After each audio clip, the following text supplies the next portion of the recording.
Jon Rahm had his first, believe it or not, his breakthrough victory on LIV just happened.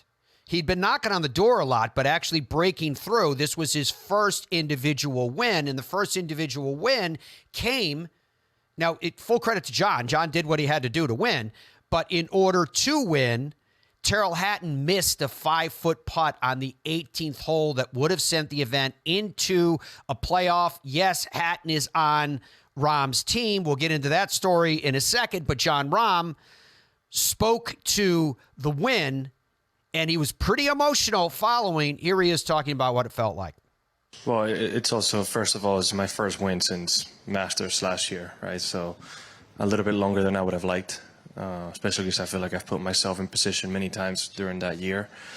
And yeah, leaving right before I went to Valderrama, Kelly was telling me how Kepa said that he wanted me to bring a trophy home. And the funny thing is, I played the Queenwood Cup in London with a good friend of mine. It's a pro member at Queenwood Country Club, and we won it. So I kind of made the joke to Kelly that, well, at least I'm bringing some type of trophy home. And I felt like I played good enough in Valderrama. I didn't get it done, and put myself in position today and played the back nine I needed, minus 17, which isn't more than a misread, unfortunately for me. But really happy that I got it done. You know, did what I needed to do on Friday, which is something that I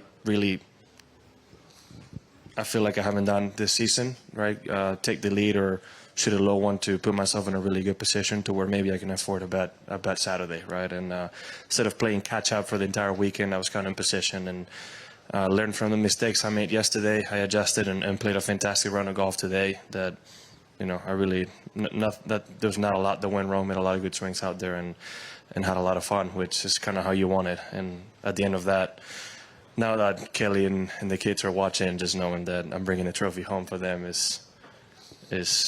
feels good to say that it's coming home. It gives me a lot of confidence, relief, like I said. Had it gone next week and perform well again and give myself a chance going into the last 6-7 holes, maybe might have felt different if I hadn't won, but haven't gotten over it.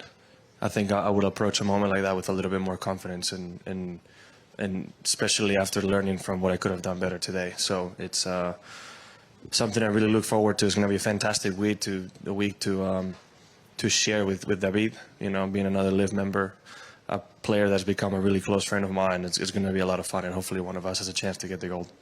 It never bothered me because I don't think any of you guys would say something I wasn't already thinking. I'm my worst critic. So when it comes to that, no, it really bothered me. And for the most part, a lot of it was true, right? I hadn't won in a while, and I'd given myself a chance, and I didn't get it done. I tried to use it as motivation, right? And told myself that if I put myself in that position again, I was going to try my hardest to take advantage of it. So I'm glad I did. For the most part, I felt like from what I've read in media is that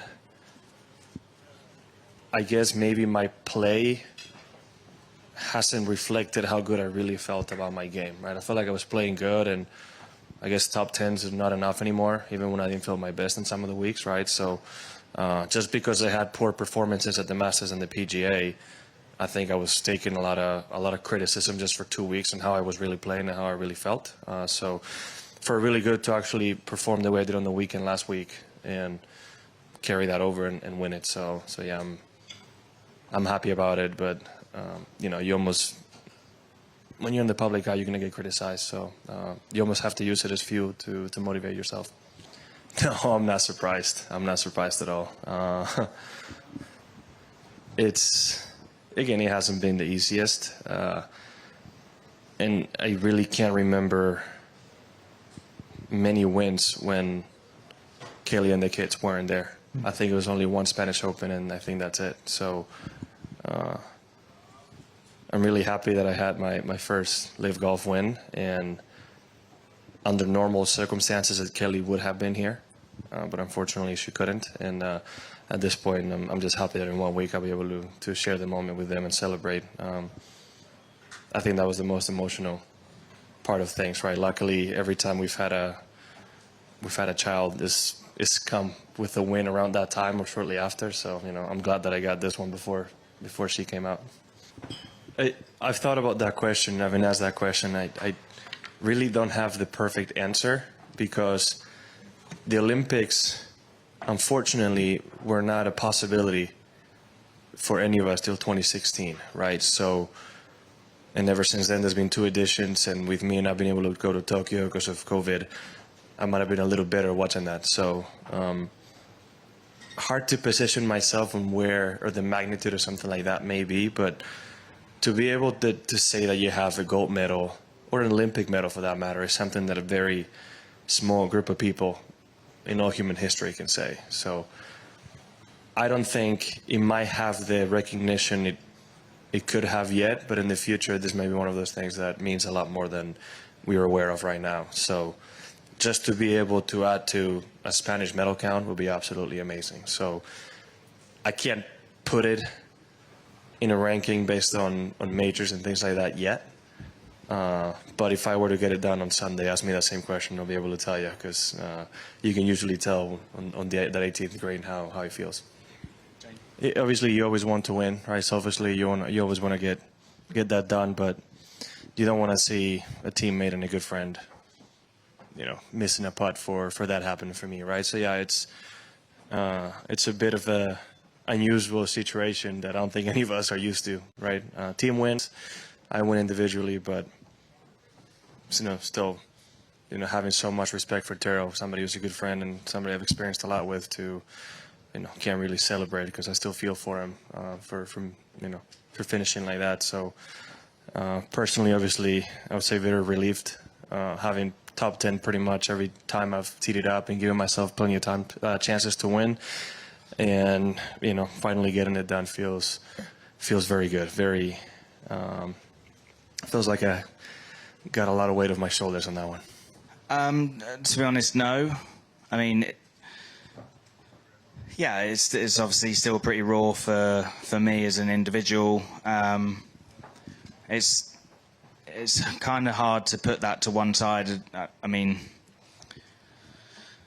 as a team, well, golf is generally an individual sport, and ultimately, like, your individual results will reflect what happens within the team. So I'm really happy for the guys to have a solid weekend and for us to win our 4th event as a team, but it doesn't change how I feel towards my own individual performance. And yeah, I mean, it sucks to bogey the last in front of your home crowd, to effectively miss out on a playoff.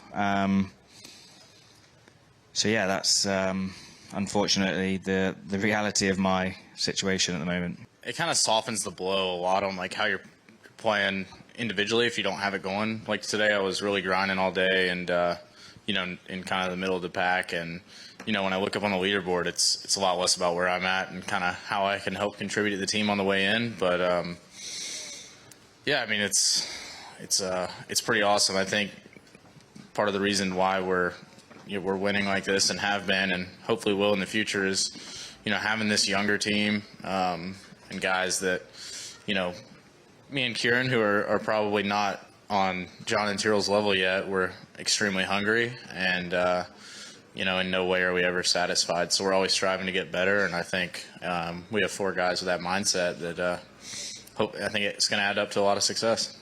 Yeah, I mean, we won 4 times. I mean, it's kind of hard to beat that. I don't think, or at least I don't know how many other teams have done that in a season. So whether this is record setting or close to it, I think this is pretty cool. And so to be part of that team that's kind of record breaking, just as 4 new guys into this league, I think we're kind of taking it with open arms and running and enjoying this race that we're running right now. And so, yeah, I think we're excited, and obviously super thankful for another good week with these guys. Jon Rahm wins on the individual side. Legion XIII, his team, wins on the team side. And again, the drama there that Terrell was talking about was the fact that he was saying it's still raw because he missed that 5-footer at 18 that would have gone into a playoff for the individual distinction. But it went to Jon Rahm in his first win on